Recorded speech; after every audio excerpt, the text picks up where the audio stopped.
Muy bien, amados hermanos, les invito a la palabra de Dios en el Evangelio según San Juan, capítulo 8, verso 1 al 11. Evangelio según San Juan, capítulo 8, verso 1 al 11.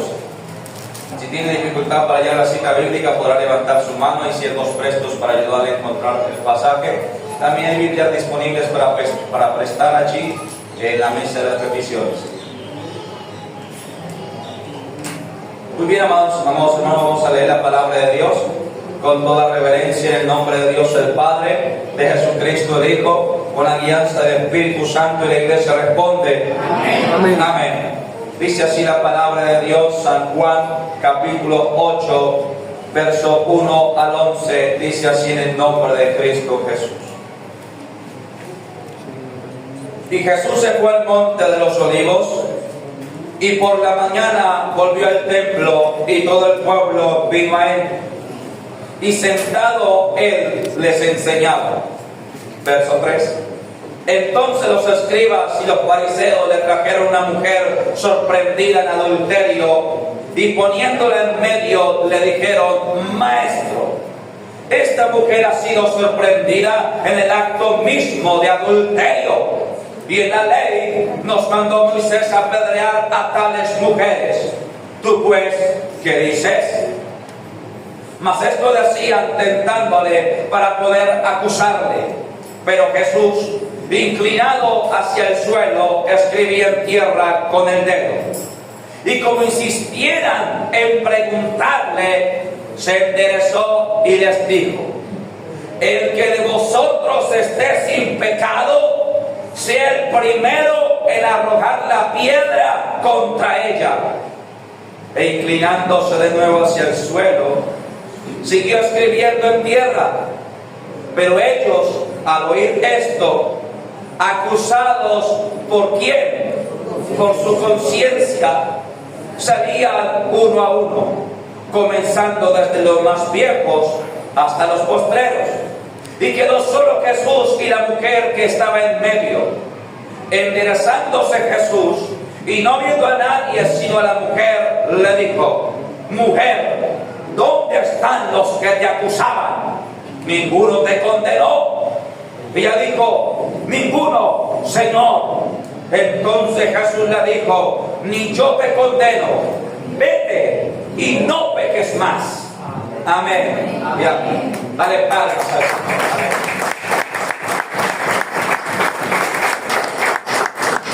Quiero invitar a sentarse toda la iglesia. La enseñanza de hoy titula... ¿Cuántos traen apuntes? Poquitos. ¿Cuántos traen apuntes? La enseñanza de hoy titula Abandonando la doble moral. Nuevamente reitero: abandonando la doble moral. ¿A qué me refiero con esto? ¿Qué es eso de la doble moral o el doble rasero? Es cuando nosotros, aquí en Colombia hay un dicho que me vino a la mente y es muy peculiar. Dice: los que les gusta la ley del embudo, esa es la doble moral. Es decir, lo angosto para los demás, pero lo ancho para ellos. Es decir, para hablarlo ya con palabras más precisas, doble moral significa juzgar o condenar un comportamiento en otras personas, pero luego excusarlo o justificarlo cuando es cometido por alguien de mi grupo o por mí. O sea, la doble moral es cuando se juzga o se condena a otros por una falta, por un pecado, por un comportamiento que socialmente no está bien aceptado, y se condena a la persona que lo comete. Pero cuando lo comete alguien de mi núcleo o lo cometo yo mismo, entonces me quedo callado y busco más que justificarlo. Eso es doble moral. Y habiendo hecho este preámbulo, entonces seguimos adelante. Y recuerda el título: Abandonando la doble moral.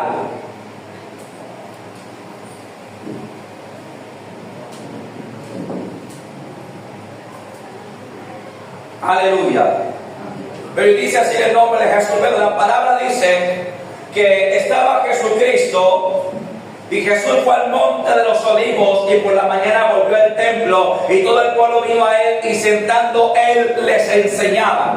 Y dice la palabra de Dios que estando el Señor Jesucristo allí sentado enseñando la palabra o predicando la palabra, en ese momento, irrumpieron entre la multitud un grupo de personas. Dice la escritura que eran escribas, dice la palabra que eran fariseos de la secta de los fariseos. Dice la palabra que era gente religiosa, gente apegada a la ley, gente que creía que por sus obras serían salvos, gente que creía que porque vestían mejor, porque tenían mejor léxico, mejor habla, mejor atuendo, mejor vestido, entonces se creían superiores a los demás. Gente, amada iglesia, que tenía un sentido religioso en su mente, pero la justicia no estaba en su corazón. Gente que predicaba la ley de Moisés, pero no la vivía. Gente que predicaba, pero no practicaba.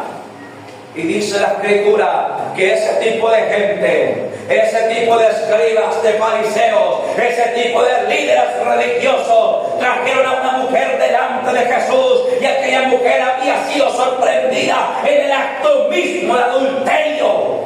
¿En qué había sido sorprendida? Es decir, aquella mujer fue sorprendida acostándose con un hombre que no era su marido, teniendo ella hogar, marido. Y dice la palabra de Dios que la sorprendieron. La ley de Moisés decía que había que apedrear a los dos que estaban cometiendo el adulterio. La ley de Moisés decía que había que apedrear tanto al hombre como a la mujer que cometía el adulterio. En esta ocasión traen a la mujer. No sabemos qué había pasado con el hombre. Hay gente que dice que lo habían soltado. Hay gente que dice que esto, que los había sobornado. Nada de eso podemos asegurar porque la Biblia no dice. No sabemos si ya lo habían matado. No sabemos si se había escapado. Pero la Biblia dice que traían a la mujer que había sido sorprendida en el acto mismo del adulterio. Es decir, como decimos aquí en Colombia, con las manos en la masa. Y aquella mujer fue sorprendida y la trajeron delante del Señor Jesucristo. La habrían botado delante de Él y le dijeron: maestro. Y mire la hipocresía de los religiosos. Ellos no creían en Jesús, pero por tentarle le dijeron: maestro, esta mujer ha sido sorprendida en el aberrante pecado del adulterio. Esta es una vulgar, mundana pecadora. Esta mujer no merece vivir. La ley de Moisés dice que tenemos que matarla. La ley de Moisés dice que hay que apedrearla para que los demás teman. Esta mujer, maestro, no merece la vida. La palabra de Dios y la ley de Moisés dice que hay que apedrearla hasta que muera. Pero, ¿tú qué dices? Porque recuerden que era para tentarlo. Ellos venían a provocarlo. Ellos venían a tentarlo. Si Jesús decía: no la maten, le iban a decir: tú eres un violador de la ley de Moisés. Eres un apóstata, porque no guardas la ley de Moisés. Pero si él decía: mátenla, entonces le iban a decir: tú eres un cruel, un hombre sin misericordia. La traían a aquella mujer como señuelo para poder acusarlo. Traían a aquella mujer como un señuelo para poder, amada iglesia, de alguna manera empañar la imagen de Cristo. Porque ellos, ¿y por qué querían hacer esto?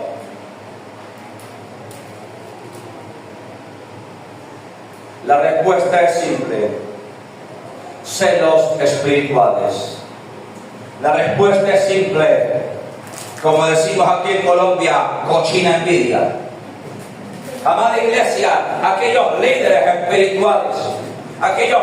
espirituales, amada iglesia, tenían celos de Jesús, tenían envidia de Jesús, porque la multitud se reunía, porque el pueblo le oía de buena manera, porque los milagros que hacía. Entonces trajeron a aquel señuelo, amada iglesia, aquella mujer, acusándole y tentando al Señor. Dice la escritura que Jesús no les prestó atención al principio. O sea, Jesús como que trató de obviar el asunto. El Señor Jesucristo sintió en su corazón, porque Él lo sabía todo, y Él sintió por el Espíritu Santo que aquellos hombres estaban allí acusando a esa mujer y la habían traído como un señuelo para poder acusarle a Él también. Así que Cristo le restó importancia y no quiso prestarles atención. Pero la palabra de Dios dice que ellos insistían, esta mujer va a morir, dinos qué debemos hacer. La ley de Moisés dice que debemos ir, la ley de Moisés dice que debemos disciplinarla, la ley de Moisés dice que debemos juzgarla, la ley nos ordena que nosotros debemos aplicar castigo, sentencia, condenación contra los que cometen adulterio. Y como insistieran tanto, se puso en pie. Y esta fue la respuesta: el que de vosotros, óigase bien, había una multitud, y le dijo: el que de vosotros esté sin pecado, sea el primero en lanzar la piedra contra ella para matarla. Y dice la Escritura que la conciencia, yo he explicado qué es la conciencia, ¿verdad? Yo concibo la conciencia como la ley de Dios, como dice Romanos, la ley de Dios que ha sido plasmada en el corazón del hombre, conozca o no conozca a Dios. Cuando un hombre comete adulterio y engaña a su mujer, su conciencia se carga. Así no sea cristiano. Porque la conciencia es la ley de Dios plasmada en el corazón del hombre.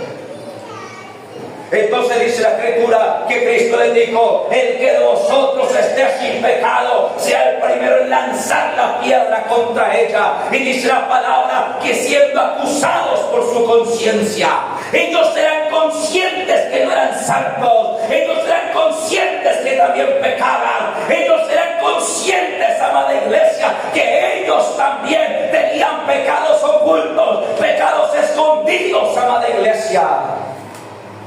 Y dice la Escritura que empezaron a salir uno a uno, empezando por los más viejos, empezando por los que tenían esas túnicas largas, los que tenían, amada iglesia, esa vestimenta sacerdotal, los que tenían esa vestimenta, aleluya, de túnicas hasta abajo, hasta los pies, hasta los tobillos, túnicas hasta aquí, hasta los brazos, hermano y amado hermano, con aquellas coberturas, con aquellas pieles, con aquellos vestidos, con aquellas túnicas que reflejaban una santidad por fuera, pero estaban podridos por dentro. Yo quiero decirte una cosa a ti, amada iglesia. Es cierto que los que hemos sido renovados por Cristo cambiamos nuestra manera de vestir. Pero el verdadero evangelio enseña que primero se cambia lo de adentro y luego se limpia lo de afuera. Yo no puedo tratar de imponerle, por eso es que yo no obligo a las hermanas aquí. Es que usted tiene que venir en falda larga, y si viene en pantalón, le cierro la puerta. No. Hay iglesias que sí lo hacen, lamentablemente. Porque yo he entendido que mi deber es predicar la santidad por dentro y por fuera. Pero es el Espíritu Santo el que trata con cada persona. Amén. Y aquellos fariseos por fuera, ellos parecían santos. Aquellos fariseos por fuera, su atuendo, su vestimenta, esa gente parecía santa, esa gente parecía limpia, esa gente parecía muy religiosa, pero por dentro estaban podridos, llenos de codicia, de avaricia, llenos de chisme, de crítica, de mentira, llenos de envidia contra el maestro, llenos de celos espirituales. Y en ese momento vino el Espíritu Santo. En ese momento, iglesia, la conciencia de ellos se hizo patente. La conciencia de ellos se hizo patente, y aquella conciencia empezó a acusarles. aquella conciencia empezó a decirles: tú vistes muy largo, tú vistes muy bien, pero acuérdate lo que tú haces en secreto, acuérdate lo que haces cuando estás escondido, acuérdate lo que haces cuando estás solo y nadie te está viendo, acuérdate lo que haces cuando el pastor no te ve, cuando no estás en la iglesia, cuando tu esposa no te ve. Y aquellos religiosos empezaron a salir uno tras otro, y desde los más viejos hasta los últimos. Cuando Jesús se dio cuenta, había quedado solo la mujer. Nadie había levantado su mano para apedrearla. Ellos venían enfurecidos porque había sido sorprendida el adulterio. ¿Cómo es eso? Durmiendo con otro hombre que no es su marido. Ellos venían enardecidos contra el pecado ajeno. Porque así es la mente humana. Y así es el corazón que no ha nacido de nuevo. Se enardece contra el pecado ajeno, pero quiere misericordia cuando el pecado está aquí. Por eso es que yo he titulado esta prédica Abandonando la doble moral. ¿Sabe por qué, iglesia? Porque eso no pasa solamente con los fariseos. Eso no pasa solamente con los judíos. Eso no acontece solamente con los escribas y los maestros de la ley. Eso también acontece en la iglesia. Eso también acontece en el liderazgo. Eso también acontece entre nosotros. Porque muchas veces somos arduos para criticar. Somos arduos para juzgar el pecado de mi hermano. Pero cuando el pecado es mío, quiero que me traten con amor y misericordia. Mira lo que yo escribí aquí. Comúnmente, esto es un pensamiento.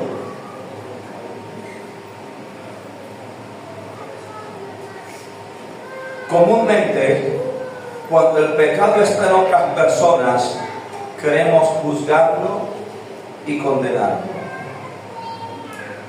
Pero cuando el pecado está en mí, quiero ser tratado con amor y misericordia. Eso le pasa a los cristianos. Eso nos ha pasado a nosotros. Y es lo que en el nombre de Jesucristo de Nazaret pido que salga hoy de nuestro corazón. Iglesia amada, comúnmente cuando el pecado está en nuestro hermano, cuando el pecado está en nuestro prójimo, decimos: ese es un pecador, ese es un tibio, ese es un falso y un hipócrita. Y queremos que si es siervo lo pongan en disciplina, si es sierva le quiten el uniforme, o si es de la iglesia, que qué hace en la iglesia. Pero cuando el pecado está en mí, quiero que muestren conmigo el amor de Cristo. Quiero que muestren conmigo la misericordia de Cristo. Quiero que no me juzguen, que no hablen de mí, que no dañen mi honra y mi reputación, que no rieguen mi mala fama, como yo sí lo hice con otros. Hay algunos en la iglesia, no todos, pero muchas veces. Hay algunos en la iglesia o en las familias o en las casas que suelen comentar los pecados de los otros. Oiga, ¿sí sabe del hermano fulano? Sí, ¿qué pasó con él? Imagínense que lo sentaron. Y eso mínimo, eso fue por adulterio. O eso así bajito, fornicación. O quién sabe que lo habrá visto el pastor, pero ahí está sentado. Y luego entonces, no contento con eso, se encuentra con otro hermano. Oiga, hermano, ¿y qué ha sido del hermano fulano de tal? Y ya sabe lo que pasó con el hermano, pero la pregunta es hipócrita. No sé, no ha vuelto. Pues ¿cómo le parece que lo sentaron? ¿Cómo le parece que lo sentaron? Y eso mínimo, eso no fue por nada. Eso eso el pastor es así, mire. Eso el pastor es radical. Eso el pastor y aplica la justicia. Por eso es que a mí me gusta ese pastor, porque ese pastor no tiene acepción con nadie, aplica la justicia. Pero cuando yo soy el que peco y el pastor me llama a un lado, hermanita, es que mire que lo que usted está haciendo no está bien. Ay, ese pastor es un injusto. Ese pastor escucha chisme. Ese pastor, ay no, ya no me gusta. ¿Sabe qué? Ya no me gusta ese pastor.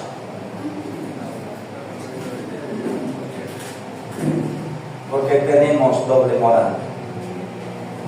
Y aquí me voy a corregir, no algunos, todos. Todos hemos tenido alguna vez doble moral. Todos hemos condenado alguna vez el pecado ajeno, pero quiero misericordia y compasión cuando yo me equivoco. ¿Y qué decimos de los hijos? Mire este pensamiento que me llegaba anoche meditando la palabra. El pecado en el hijo ajeno, oígase bien. El pecado en el hijo ajeno debería recibir disciplina y corrección. Eso dicen algunos. ¿Ha visto los hijos del hermano fulano de tal? Uy, esos niños sí son rebeldes, esos niños soportables, eso no se los aguanta nadie. Y la hija de tal hermano, usted sí la ve, esos chorecitos que lleva, y esos pantaloncitos y esa blusita que, y eso que es hija de un siervo. Y usted ha visto de repente el niño de tal hermano, el niño del pastor, usted ha visto el niño del pastor, ese niño ni en la casa, el niño lo quiere recibir. Es que ese pastor le falta amarrarse los pantalones. No, esa hija, hermanos mías, mire, hermanos mías, yo no la dejo vestir así. No, hermanos mías, yo no la dejo que vaya hacia la iglesia. Pero cuando es mi hijo, cuando es tu hijo, cuando es tu hija, la que viene en pantaloncitos a la iglesia, la que viene en falditas a la iglesia, no quieres que te la critique, no, es que Dios está trabajando en ella. Hermano, pero es que mire que su hija, mire que trae esos pantaloncitos, mire que ella tiene 15 años y ella entiende. Dígale que la iglesia es la iglesia. No, hermano, yo trato de no presionarla. Porque es tu hija. Porque es tu hijo. El hijo del hermano que está en el mundo. Es que yo sí sabía que ese muchacho no se lo aguantaba a nadie. Ese muchacho estaba en la iglesia, era escondido. Ese muchacho iba a la iglesia a taparse la Biblia, menos mal que ya se mostró, ya en el mundo está. Eso era lo que él quería. Pero cuando es su hijo el que está en el mundo, a ver si dice lo mismo.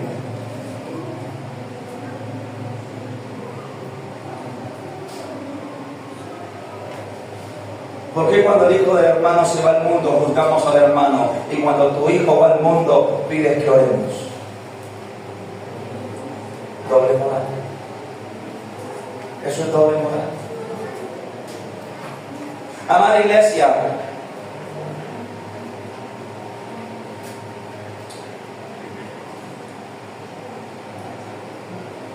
¿y sabe por qué hacemos eso? Porque nuestra naturaleza es pecaminosa. Nuestra naturaleza humana es pecaminosa.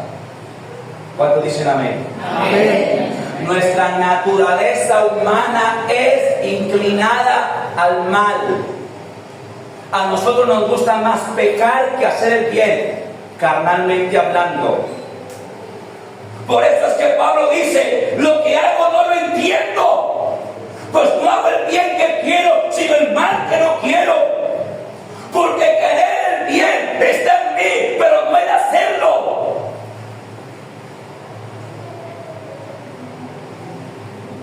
Porque según el hombre interior me deleito en la ley de Dios, el hombre espiritual que está en ti. Según el hombre y la mujer espiritual que está en ti, te deleitas en la ley de Dios. Pero luego hayas un enemigo en tu carne que se opone. Y en esa naturaleza pecaminosa, esa naturaleza le gusta juzgar. Esa naturaleza pecaminosa que está en ti y en mí le gusta criticar a los demás. Esa naturaleza pecaminosa que está en ti y en mí le gusta ver la paja en el ojo ajeno. Pero muy rara vez ve la viga que está en el propio. Hay quienes son buenos para criticar los hijos ajenos, pero cuando critican los propios se molestan. Hay quienes les gusta meterse a opinar en los hogares ajenos, pero cuando viene a opinar en el tuyo, te cae mal. No opine en el hogar de otro si no quiere que opinen en el suyo. No critique los hijos de otro si no quiere que critiquen los suyos. No se ensañe contra el hermano que cayó y pecó Si no quieres que se ensañen contigo cuando caigas.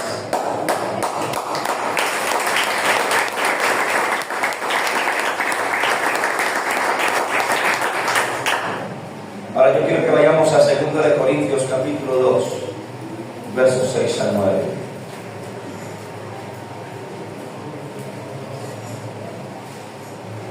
Y atención todos aquí, por favor. Segunda de Corintios. Había dicho segunda o primera. Antes dije bien. Segunda de Corintios, capítulo 2, versos 6 al 9.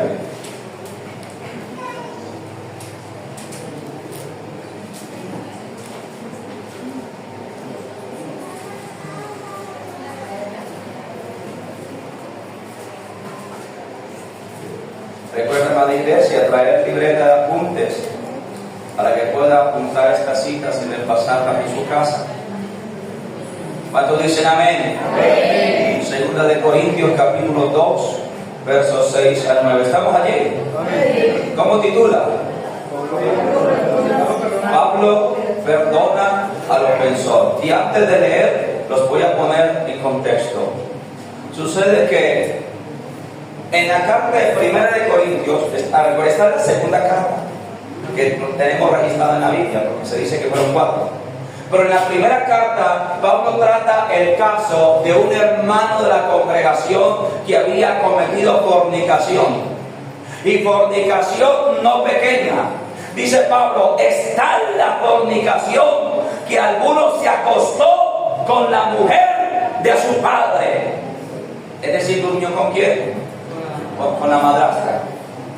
Dice, tal fornicación ni siquiera entre los gentiles le ha escuchado. ¿Cómo es eso? Dice Pablo, que uno de ustedes, que el hermano fulano se acostó con la mujer de su padre. Entonces dijo Pablo, me hacen el favor y me lo ponen en disciplina y me lo apartan de la iglesia. Me hacen el favor y me lo ponen en disciplina, me lo apartan. Incluso dijo, entreguen la carne a Satanás para que sea azotado, pero que el espíritu sea salvo. Y entonces los hermanos de la congregación, deja el texto ahí tranquilo, no se preocupen. Los hermanos de la congregación fueron tan diligentes en disciplinar al pecador. Los hermanos de la congregación fueron tan prontos, tan listos, tan diligentes, tan prestos en condenar al hermano que pecó, que le cayeron encima como quien mata una cucaracha.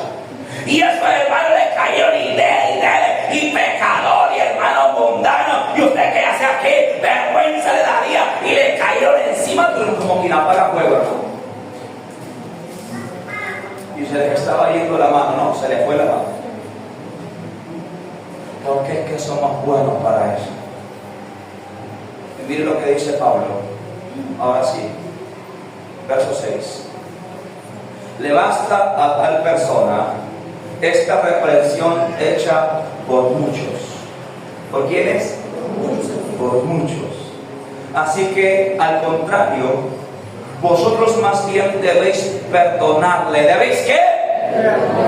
¿Y qué más? Para que no sea consumido de demasiada tristeza. Por lo cual os ruego que confirméis el amor para con él. Porque también para este fin os escribí, para tener la prueba de si vosotros sois obedientes en todo. Amén y amén. Sucede que Pablo se dio cuenta que aquella persona que había cometido esa fornicación, hermano, esa persona estaba siendo consumida por la tristeza. Esa persona estaba recibiendo crítica, chisme, murmuración. Esa persona le habían caído los hermanos con todo encima. Y Pablo tiene que escribirles una carta y decirle: hágame un favor. Ya está bien, ya, paren.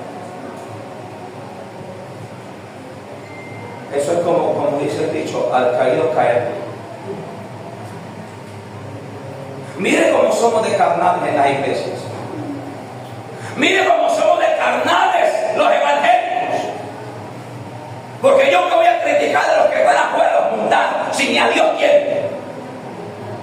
Pero mire cómo los hermanitos de la iglesia le habían caído encima. Y Pablo les tuvo que escribir para decir: hermanos, paren, por favor, recíbanlo. ¿Qué? Sí, que lo perdonen. ¿Pero cómo? Pero Pablo, pero que eso es un fornicario. Es que usted no se dio cuenta. No, yo me imagino, hermano, lo que dijeron de Pablo. Se nos torció el pastor. No, el pastor se nos torció. Ahora sí fue. Va a tocar cambiarlo.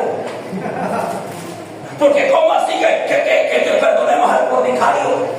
¿Cómo así que lo recibamos en la iglesia y que le mostremos el amor si no le iba a ir? ¿Cómo así que le mostremos el amor? ¿Cómo así que levantarlo, que restaurarlo? ¿Cómo así que abrazarlo otra vez? ¿Pero cómo? Y Pablo le dice: por eso les escribo, a ver si son obedientes de verdad. Porque ellos tenían fama de que eran muy obedientes, de que todo lo que el pastor mandaba ellos lo hacían. Entonces Pablo dijo: muéstrenme con hechos que la obediencia que ustedes profesan es verdad. Recibanlo otra vez. Perdónenlo. Restáurenlo. Amada iglesia, perdona a tu hermano que pegó contra ti. Perdona a tu hermano que murmuró de ti. Perdona a tu hermano que te criticó, que te juzgó. Ayuda al que cayó. No le caigas encima para darle más garrote. No necesita eso. Necesita que le tiendas la mano. Necesita que lo ayudes a levantar. Necesita que le digas: hermano, tú has pecado, pero yo estoy orando por ti. Para que Dios te levante. Eso es lo que necesita. Eso es lo que necesita aquel que ha pecado. Eso es lo que necesita el que volvió atrás de la iglesia. Eso es lo que necesita el que cayó en fornicación. Eso es lo que necesita el que cayó en adulterio, el que cayó en homosexualismo, en lesbianismo. Mire, no es que nosotros nos alegremos de su pecado en ninguna manera. Porque Jesucristo le dijo: y no es que nosotros alcahuetemos el pecado, mucho menos. Porque Cristo le dijo: vete, pero no peques más. Es decir, lo que esa persona necesita es una oportunidad de restaurarse. Es una oportunidad de volver al camino del Señor.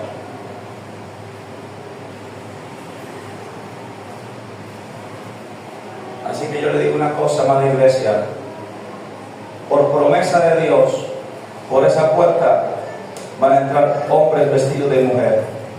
Amén. Por promesa de Dios, por esa puerta van a entrar, y ya han entrado, mujeres vestidas como varón. Amén. No las mires como bichos raros. No hagas como los hipócritas fariseos que querían apedrear a aquella mujer. Dile: Cristo te ama y que puedas ser libre. Amén. Cristo te ama y puede cambiar tu condición. Cristo te ama y puede quitar tu pecado y darte una vida nueva. ¿Acaso tú crees que esas personas no quisieran salir de ahí? Yo he hablado con algunos de ellos.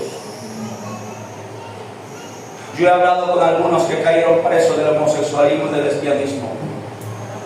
Yo quiero decirte que siempre hay un momento donde esas personas quisieran salir de ahí, pero le faltan las fuerzas.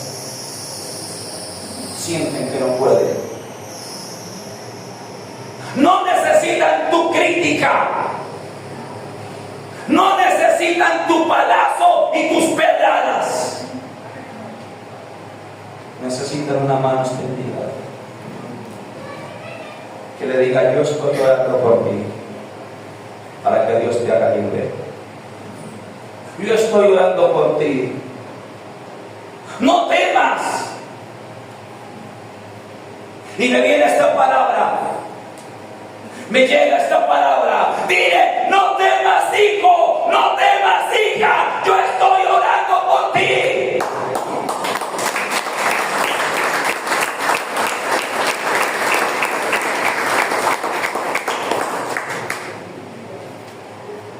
Y Dios te va a sentir. El camino no es fácil. Nadie dijo que fuera fácil, pero tampoco es imposible.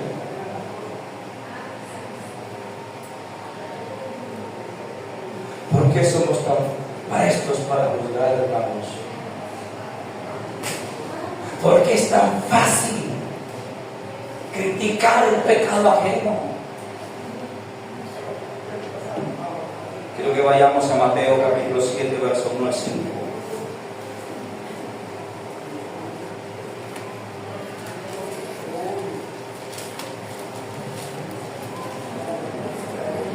Mateo capítulo 7, verso 1 al 5.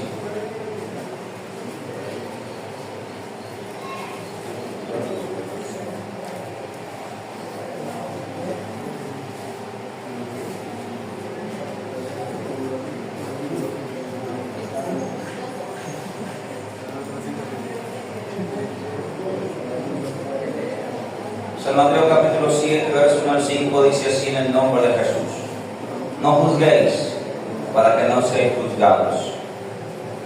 Porque ¿estamos allí? Amén. San Mateo 7:1, que tomamos así en el nombre de Jesús. No juzguéis para que no seáis juzgados. Porque con el juicio que juzgáis, seréis juzgados. Y con la medida que medís, os será medido.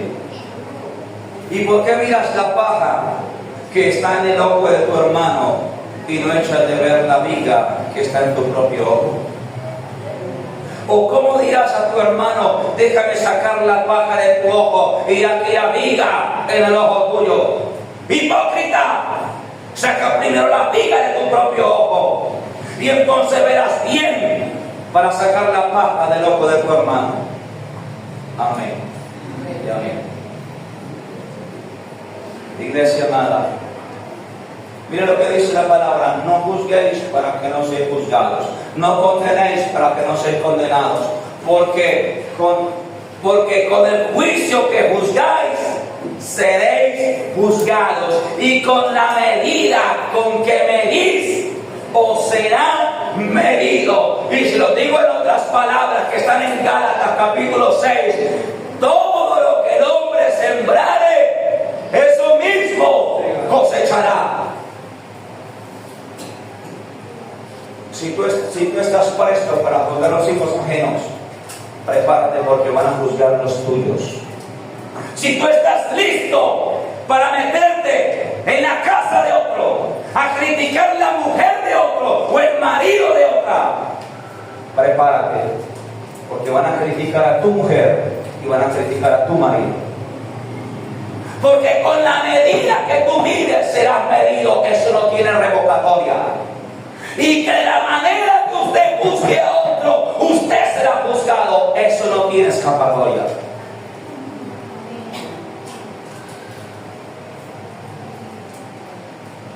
Así que, amada iglesia, mire, la gente se enreda con sus propias palabras. La gente se enreda con sus propias palabras, hermanos. La gente acarrea juicio para sí mismo con sus hechos. Hace un tiempo atrás, hubo una persona que se levantó, luego un par de personas que se levantaron contra mí, contra mi esposa, a juzgarnos, a criticarnos, porque sí, porque no, porque así, porque así. Y pasando el tiempo nos enteramos, a mi esposa le afectó mucho, le dolió mucho. Oré por ella, la consolé, la conforté y siguió el camino. Dije, sigue el camino. Vamos a orar.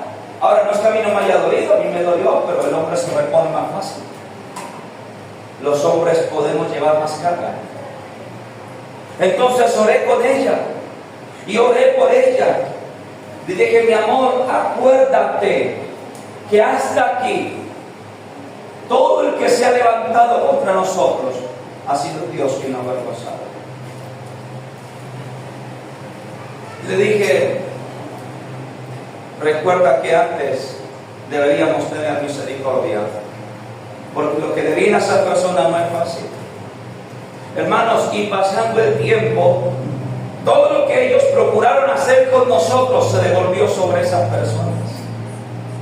Y han sido criticados, murmurados, chismeados, y me han buscado para decirme, pastor, ¿cómo le parece que me están juzgando, me están criticando, me han chismeado, pastor? He estado hasta a punto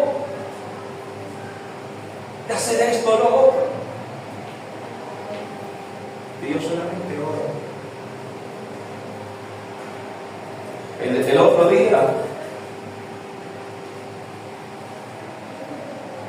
hace unos días atrás, hace un tiempo atrás, como unos 2 años, una mujer era sierva en otra obra de este ministerio. Y aquella mujer se levantó contra un siervo de esa obra y me llamaba a mí, por ser el supervisor aquí de la zona, me llamó a mí unas 2 veces a ponerme quejas y chismes contra su hermano, o sea, contra su consiervo. Y la primera vez yo le dije, bueno, me extraña lo que usted me dice, porque yo no tengo esas referencias de él. Yo he preguntado por su testimonio y su testimonio es bueno. Y después de eso, sin embargo, yo viajé a esa obra, pregunté sobre el hermano, charlé con el hermano y me di cuenta que no había nada de lo que ella acusaba a ese hermano, no había nada. Eran chismes, eran calumnias, era que sencillamente no le agradaba al hermano y quería que yo lo sentara quizás, o pusiese disciplina o qué sé yo. A la segunda vez, pasando el tiempo, me volvió a llamar por segunda vez, que mire, que fulano, que esto, que lo otro. Yo la reprendí, la exhorté. Le dije, si no es con testigos, la Biblia dice con 2 testigos. No le admito queja contra ese hermano, porque he oído el testimonio de él y he oído de su reputación y es buena. ¿Sabe qué pasó? Se fue de la iglesia. Se fue de la iglesia. Pero hace días atrás le tocó el turno a ella. Y me llamó y me dijo, y ella no está todavía en la iglesia, pero me llamó hace unos días atrás, pastor, ¿cómo le parece, pastor, que unos siervos que usted tienen allá, o unas hermanas que están allá, me critican, me chismean y chismean contra los míos y esto y lo otro? Yo entre mi vez, qué raro, tocó la mano a ella. Le dije, hermana, si usted tiene testigos, venga aquí y hablamos con el hermano o con la hermana. Es decir, lo mismo que ella hizo con otro, ahora lo están haciendo con ella y con nosotros. Ahora, sea justo o no, Dios solamente lo sabe. Yo no digo que sea justo, solamente digo que la palabra se cumple. Hermano, con la medida que usted mida, lo van a medir a usted, téngalo presente. Y de la manera que usted juzgue, lo van a juzgar a usted. Eso no tiene vuelta de hoja. Así que para que vivamos en paz, para que vivamos en armonía, quitemos esa falsa santidad de nosotros. Dejemos de creernos superiores a los demás. Dejemos de pensar que somos más santos o más limpios que el otro. Y al que sabemos que ha pecado, oremos por su restauración. Es decir, abandona la doble moral. Y si vas a criticar al hijo del otro, critica también los tuyos. Y si vas a condenar al otro por su imprudencia, por su chisme, por su pecado, prepárate para cuando haya que corregir el tuyo. Así que si quieres vivir más tranquilo y tener más paz, abandona la doble moral. Siente misericordia porque el que falló. Perdona al que pecó contra ti. Deja que sea Dios, si hay algo que juzgar, que sea Dios quien juzgue. Y solo Dios sabe por qué estoy dando este tipo de predicaciones. Porque hace 8 días prediqué, si no me falla la memoria, el juicio y la justicia universal de Dios. Amados míos, no os venguéis vosotros mismos.